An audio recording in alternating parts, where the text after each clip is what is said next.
I have prepared a new presentation. A few years ago, I created one called the 21 Rules of Bitcoin. This one's the 21 Truths of Bitcoin.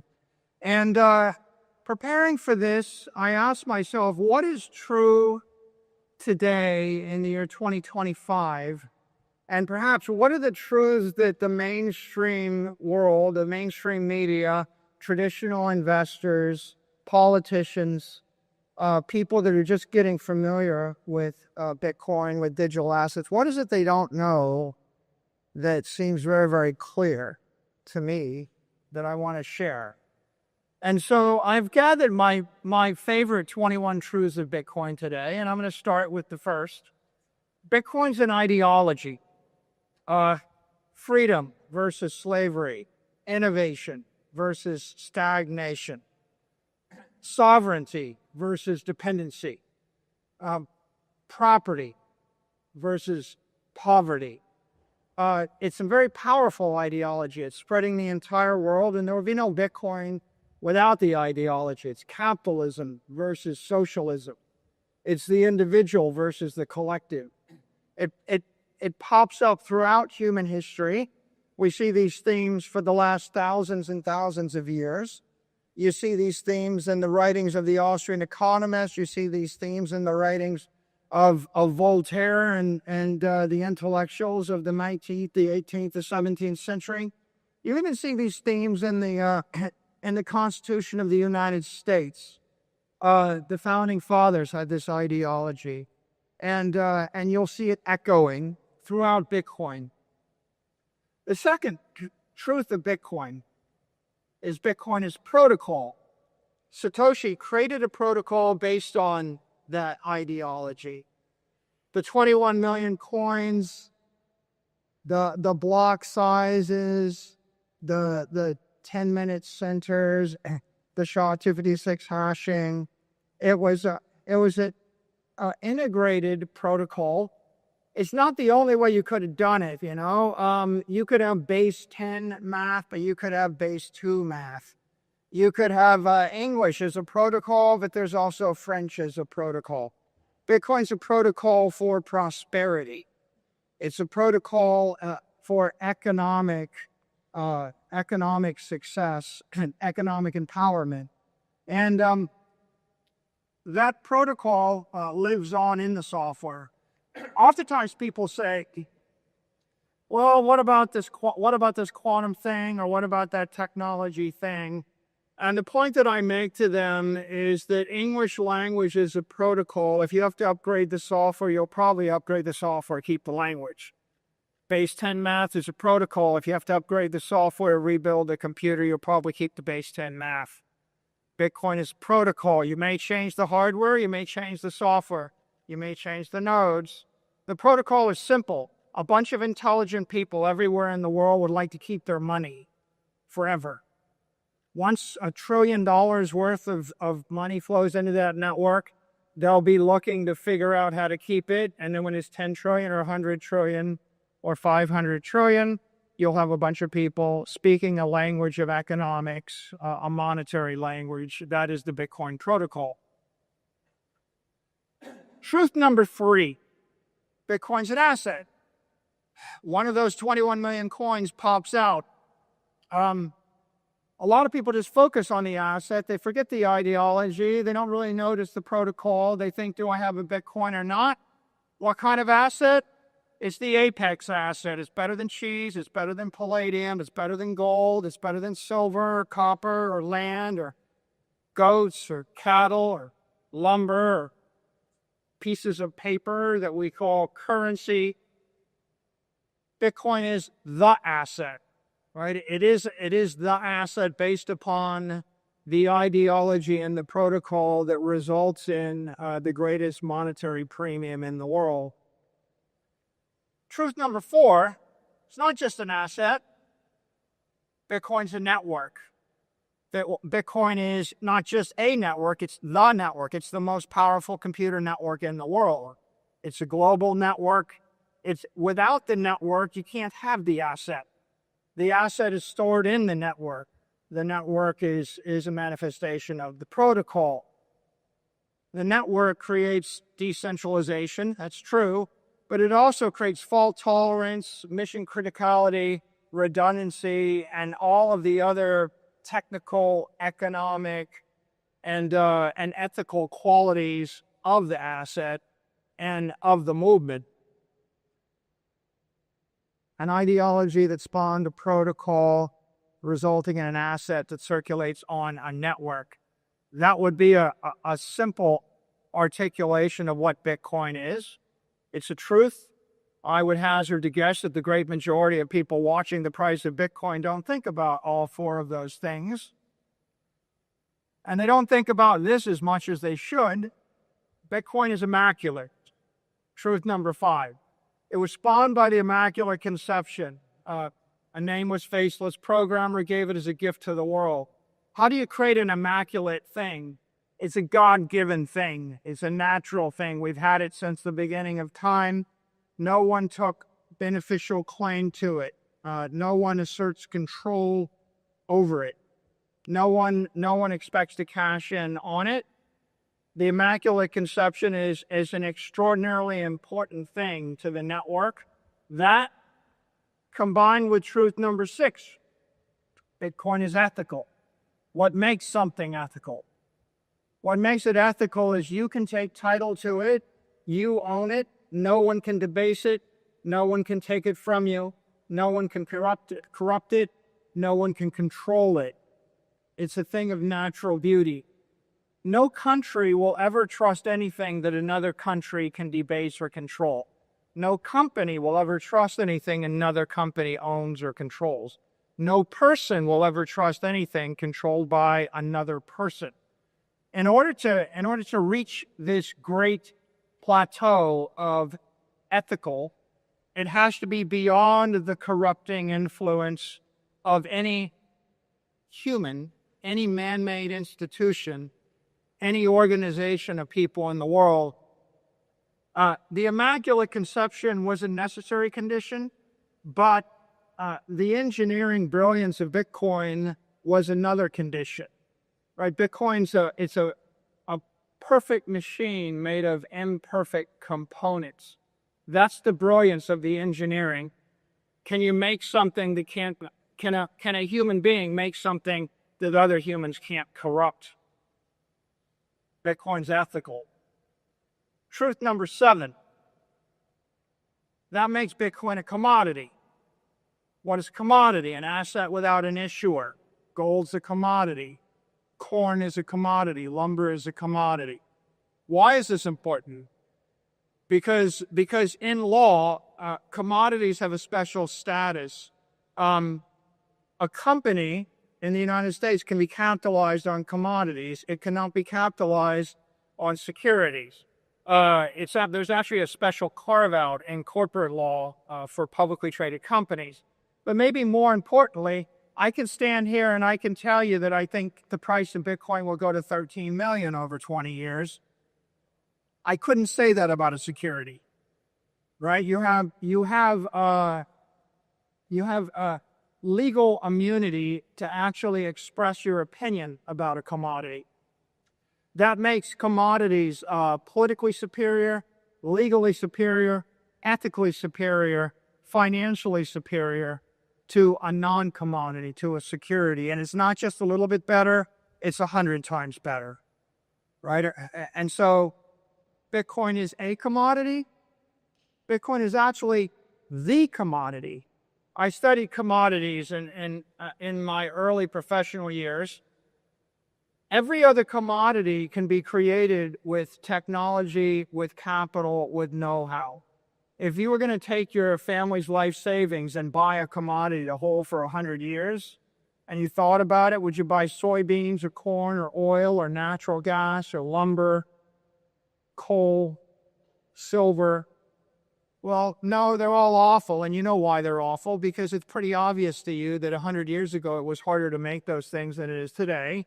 And if the price of oil goes to $1,000 a barrel, we're going to frack it, triple frack it, hyper frack it, and we'll drive the price of oil down.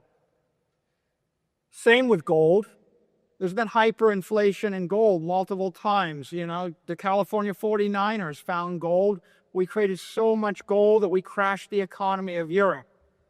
Every other commodity is going to actually explode in supply with technology and with price. That makes them all garbage investments for a long-term investor. They're, in fact, the worst possible investments as a long-term store of value.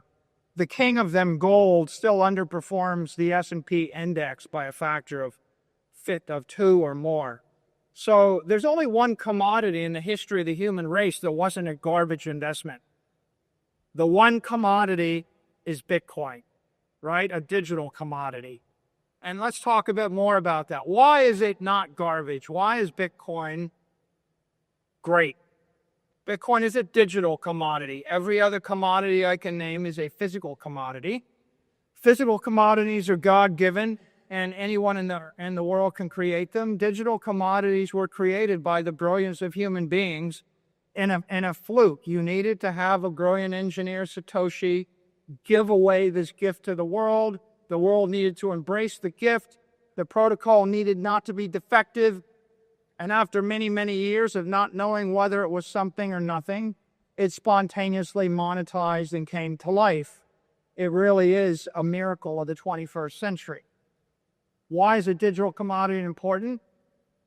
Well, you can vibrate a digital commodity 60 times a second on a computer. You can move a digital commodity at the speed of light. The AIs can decompose and recompose a digital commodity millions of times an hour, simultaneously moving it and distributing it all around the world at the speed of a computer. Can't do that with palladium. Can't do that with gold. There's no way Apple Computer's ever going to ship an upgrade that has multi-factor authentication on a physical commodity. It needs to be a digital commodity, and that's what makes Bitcoin special. Not only is it a digital commodity, it is the digital commodity. The most profound thing that happened is 2 weeks ago, the president signed into law via the executive order, Strategic Bitcoin Reserve. David Sachs said, Bitcoin is an asset without an issuer, spawned by an immaculate conception. It is decentralized. We recognize it as a store of value. It is our digital gold. You have the most powerful person in the world and members of the cabinet that are saying that it's the policy of the United States government that Bitcoin is the one digital commodity in the world. That's going to ripple. And, I can create a digital commodity theoretically and ask that without an issue, and I can give it a protocol that inflates it 5% every year. I could create any kind of inflationary monetary protocol. For example, corn and oil are commodities. No one doubts the fact they're commodities, but they're not scarcity. They're not half. Bitcoin wasn't just a brilliant creation of a digital commodity. Bitcoin was brilliant because Satoshi capped the supply at 21 million. If I give you an inflation rate of 2% and the supply of gold, the economic half-life of your wealth is 36 years. When I give you an inflation rate of 0% in your digital gold, the half-life of your economic wealth is infinite. It is forever. The difference between 2% inflation and 0% inflation is you're dead in 36 years with 2% inflation and you live forever with 0% inflation. Next time someone tells you that it's just a little bit of inflation and the 2% doesn't matter, I just want you to think about that, the half-life of 36 years versus the half-life of 1 billion years. And of course, with that observation, it stands to reason. The next truth is Bitcoin truly is digital gold. Gold, what does it represent? Gold represents money and wealth in the human race for 10,000 years. It represents prosperity. It represents the king commodity. It represents the most ethical, virtuous, technically sound money. And the vast majority of the people in the world, they're not invested in digital assets. They're not invested in Bitcoin. They don't even know what we're doing here. You're probably, if you lined up 100 people on the street, to say that you're the top 1% is probably an understatement. You're at least ahead of 99%. So for the mainstream, when you say digital gold, what that tells them is that instead of giving away a gold medal at the Olympics, maybe it's time for a Bitcoin medal at the Olympics. What it means is that the golden age will give way to the Bitcoin age. What it means is a city with streets paved in gold maybe should be paved in Bitcoin. What it means is that if something is gold-plated, and that's how you monetize anything, and gold-plated lighter or gold-plated pen, maybe it should be Bitcoin-plated, right? This is a very profound thing, right? The truth, Bitcoin is digital gold. We dismiss it as being kind of a boomery idea, but the boomery idea means Bitcoin's worth more than 20 trillion because that's what the gold is worth. But the truth is everything digital in our modern era is worth 10x the analog version. If Bitcoin is nothing more than digital gold, Bitcoin is worth $200 trillion. If it's nothing more than digital gold. But of course it is more than digital gold. Because truth number 11, Bitcoin is digital money. JP Morgan said gold is money, everything else is credit. Money, a bearer instrument. I give it to you, I don't have it, you have the money. Well, Bitcoin is money. What is everything else circulating in the internet? Credit. What does that mean? It means that I send you something, I send you a fee over credit card network 45 days from now, maybe it will be transferred to your account after the credit card company takes 2%, right? In a world of digital credit, that means that it takes 4 years for the money to move 40 times, and at the end of the 4 years, all the money's gone. In a world of digital money, it means you can move the money once a second. Maybe you can move the money 60 times a second. You move the money 60 times a second for a 20th of a penny, you still have the money. The computers are not going to think one click, one settlement every 30 days. They're not going to agree to pay 200 basis points per vibration of the money, right? Digital money is profound. It's so profound that everybody in the business of managing money doesn't even understand what this means. When they understand what this means, then the industry is going to 100x. Bitcoin is going to go to the moon. Well, if Bitcoin is digital money, what else is it? Well, truth number 12. Bitcoin is perfect money.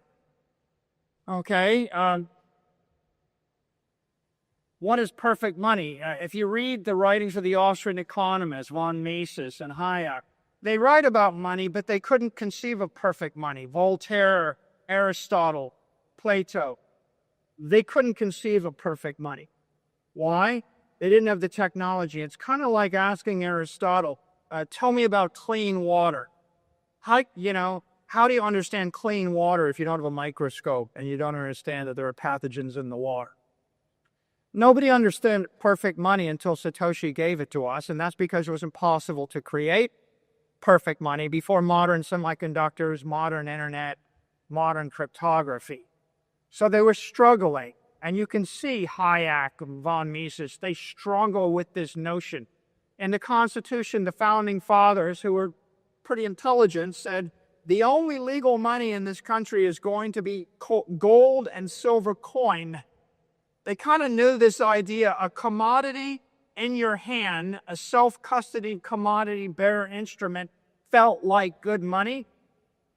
What they designated as perfect money in the Constitution, and we have drifted, a little bit away from that, they designated what they saw were the hardest commodities and the most liquid fungible commodities that could be used as a monetary token. And they were never perfect because you can't practically do every transaction by swapping gold and silver coins. And because gold and silver coins aren't hard capped, they have inflation. So they had defective money that was slowly decaying, that was not quite useful, but it was just, they used to say it's the worst possible way to do it, except for every other way, right? And so the significance of this truth, this basically marks the point where economics goes from being a superstition and an art form to being a scientifically based engineering discipline. You can't engineer an economic system or a monetary system before you have perfect money. It's just like trying to do good math, but 2 plus 2 equals 5 on Tuesday, and it equals 4 on Wednesday. And if you don't have stable numbers, you can't do math. And if you don't have stable money, you can't do economics.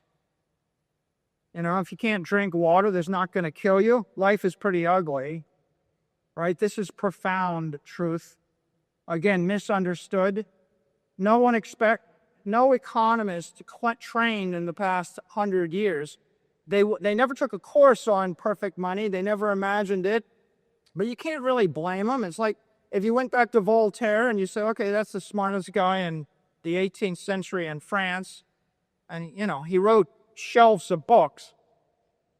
But poke him and say, describe, radioactivity to me. And how are we going to build mobile phones and satellite communications? And he would have thought, what are you talking about? Right? It's like the most brilliant person without the instrument, the technology, can't conceive of the rational thing. And that takes us to truth 13. Bitcoin is legitimate. A short phrase, a powerful phrase. It wasn't legitimate 4 months ago. A year ago, if you try to remember where you were and what you were thinking in March of 2020, when the entire crypto industry was under massive onslaught, everybody's getting sued, right? And the most likely future was everything gets ground into the dirt. We have completely come 180 degrees. This is the most powerful person in the world sitting in at the most sacred place, the Oval Office, flanked by 2 cabinet members telling you Bitcoin is digital gold, a store of value, a commodity. Not just a commodity. If the U.S. seized 10,000 securities, all your artwork, all your houses, your planes, your trains, your automobiles, every currency, everything of value, your diamonds, your gold brooches, your silver, they'd sell it. Right? The only thing the United States does not sell is its national parks, its nuclear stockpiles, and its Bitcoin. Now, that's a shockwave that will be heard around the world. That just happened, literally days ago. It's going to take a while for that to ripple through the entire federal government. Then it will ripple through the state governments. Then it will ripple through the banking system, the insurance system, the credit rating agencies. Then it will ripple to all the banks in Mexico and El Salvador and Argentina and then Europe. It's rippling through the banks in Hong Kong and China and Japan and Abu Dhabi and Europe. How long will it take? Well, how long does it take for a profound good idea to move its way through layers and layers of bureaucracy? It'll take a while, but the innovators will actually grab this, and those that need the money, that want the money, will reach for and embrace the money, and they will be enriched by it, and there will be others that will resist it. But that entire shockwave, right, that explosion in legitimacy, that happened just a few weeks ago, happened on a Thursday night in the White House. And that's profound. We are legitimate. And as I've said before, if Bitcoin's not going to 0, it's going to 1 million. Right? It's either nothing or it's something. And if it's something, then it's going up. And truth 14, Bitcoin is corporate. I talked a little about corporate law. I'm very sensitive to it because I ran a public company for many years. We came public in 98. Every public company in the world is capitalized on one of 2 things. You're either going to capitalize on short-dated treasuries or sovereign debt, in essence, currency, or you're going to capitalize on a commodity. Well, it turns out that every commodity other than Bitcoin underperforms the S&P index. It doesn't beat the cost of capital. So capitalizing upon silver or gold or palladium or oil makes no sense. There is one commodity that you can put 100% of a corporate balance sheet in, And that one commodity is a digital commodity, and that digital commodity is called Bitcoin. And so what does it mean? It means that for the first time in 100 years, companies can recapitalize, and they are recapitalizing. And what does that mean? That means a company starts by sweeping a little bit of excess cash, and then cash flows, and then it sells some equity, and then it issues some debt, and then another company follows, and another company follows. Right now, there's about 80 companies that are starting to buy Bitcoin, and there's probably 80 ETFs. We're going to see another one every week, and another one every week, and pretty soon there'll be hundreds. And those hundreds become the gateways for hundreds of trillions of dollars of equity capital and fixed income capital to migrate into the entire digital assets economy. And you can see it right in front of your face. You see a company like Metaplanet goes from one hotel being worth a few $1 million to being worth $1 billion in 12 months. Where does it stop? It's not going to stop, right? If you're legitimate, you're corporate, right? You're going to see a transformation of mainstream organizations. The 15th truth, Bitcoin is global. Everywhere in the world I go, I meet someone and they say, well, thanks because I bought a Bitcoin for my daughter, or I bought a Bitcoin for the family. We appreciate what you're doing. And you know what I say? I say thank you because I appreciate what you're doing. Bitcoin is global, Your Apple stock isn't. Your land isn't, right? The artwork that you hold isn't global. Right? Bitcoin is a global asset. It means somebody in Nigeria buys it and they're getting the benefit of entrepreneurs in Manhattan. And it means someone in Arkansas buys it and they're actually in an economic relationship with somebody in Singapore. Right? This is not a lowest common denominator thing. You own Arkansas real estate. No one's going to fish you out of that investment. You own Bitcoin, you bury it in your backyard in Arkansas, and you'll wake up in 30 years and find out that someone in Tokyo or London made you rich. Right? This is the global asset.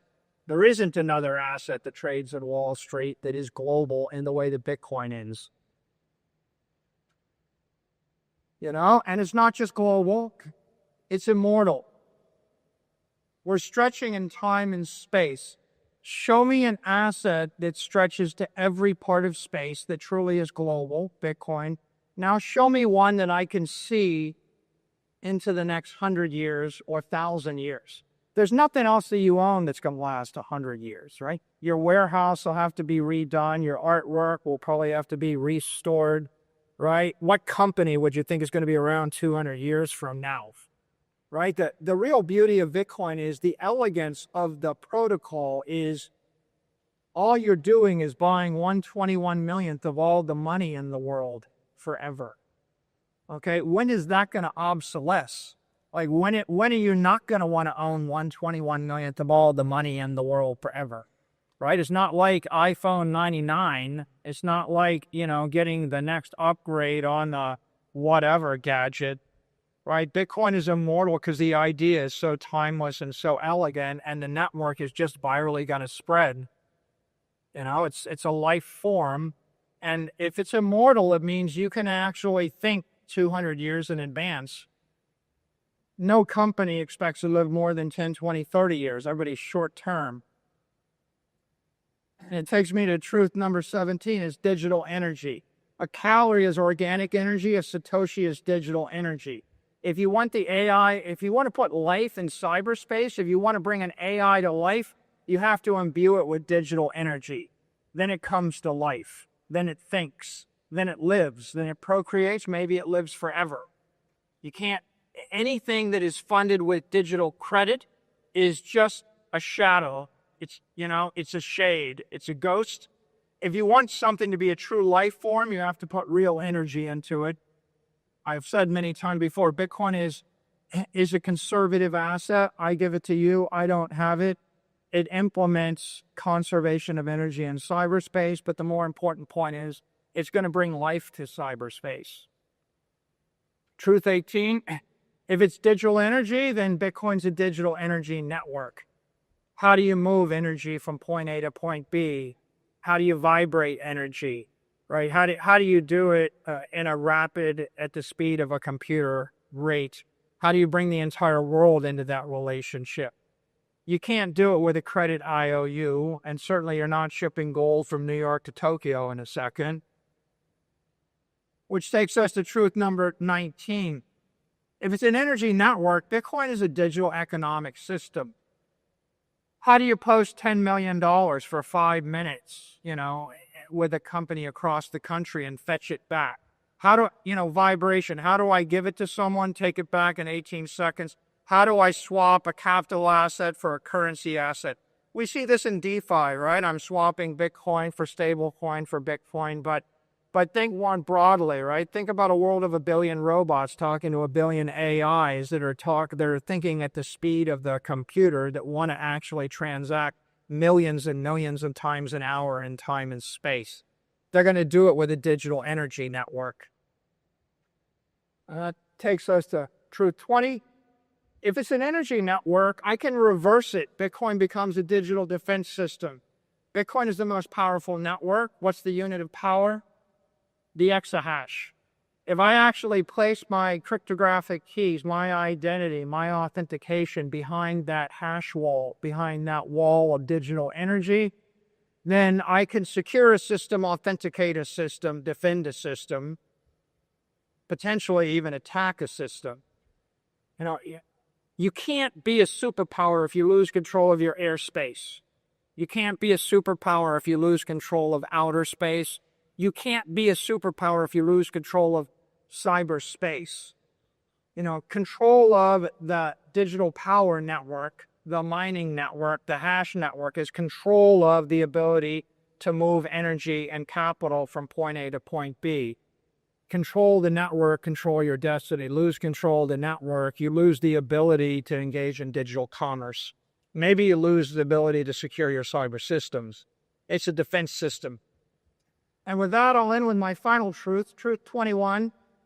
Bitcoin is an emerging solar system. Everybody says it's a network, and then they go, yeah, I read something about Metcalfe's law. And Metcalfe's law is like knowing enough to hurt yourself. It's not a Metcalfian network. It's a Newtonian network. Bitcoin is an evolving network. Think a star system forming. There is matter, there is energy. It's the brightest thing in the financial universe. It's got a magnetic field. It is slurping energy, capital, into the magnetic field. There are objects in orbit. They're falling into orbit around it. All of you are in orbit around it to a certain extent. Every company, every country, every actor. It is getting more powerful. It will continue to get more powerful. It will continue to get brighter, right? A Metcalfian idea is like a little asteroid went past on the left and a white dwarf went past on the right, and they're both equal. Well, they're not equal. The white dwarf is going to suck the atmosphere off my planet, and the little asteroid is irrelevant. It's like a cute little shooting star. It made a little spark for me. All right? This is not a little Metcalfian network. This is a network where when someone brings $1 billion to the network, it matters. When they bring 10 billion, it matters more. When they bring 100 billion, it matters more. The more capital, the more energy that flows in the network, the more powerful, the greater the gravitational field. Eventually, anyone in the orbit, right, has to adjust their trajectory in order to accommodate that gravitational field. You see this thing coming to life in front of you. It's going to have Newtonian dynamics, and it is an energy system emerging. And these are the 21 truths. Thank you for your time, and please go tell someone the truth about Bitcoin. To watch the full video and learn more, click on the link below, or visit our YouTube channel Emmeon Capital.